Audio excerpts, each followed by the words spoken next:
Honest J. Nowak. Oh yeah.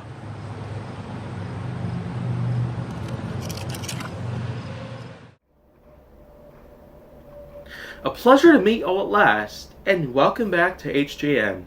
So today, let's go ahead and get on to some more subjects here. I'm going to talk about skydiving for this part. Of course, there's been a lot of stuff going on about skydiving, and it is in fact a pretty popular sport, even to this day. We still do get tons of vlogs out there on YouTube or other platforms out there that relate to skydiving in any fashion. There's lots of people out there who happen to do it for sport. Some people have done it as a challenge of some sort. Some people have done it as part of a birthday party or some sort. It's a sport that's probably not going to go away, just like with many other sports that we've had so far. American history sure has gotten through a lot of tough times. But nowadays, we got ourselves as much as we all need. And so far, skydiving is a pretty popular thing out there. There's lots of other sports out there that I could probably talk about as well, but just sticking back to it, skydiving is essentially the sport where people wear flight suits out there. Because after all, the air pressure, tens of thousands of feet up in the air, can get quite different. Because air molecules can be so far apart that it would be almost impossible to try to breathe normally without having an oxygen tank. It's likewise when you have yourself a chance of climbing Mount Everest. Whenever you reach the top, it'll be well above the cloud level.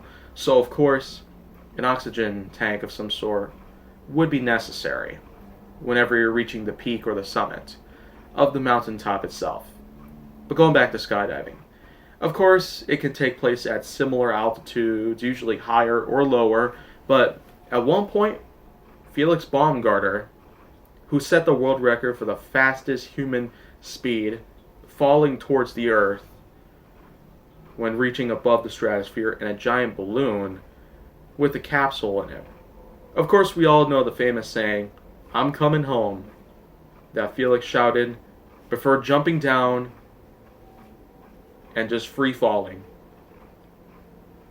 for a very, very high distance. Of course, this top speed was a world record at the time, but there's always a chance that someone else might take a hold of it. But you know what?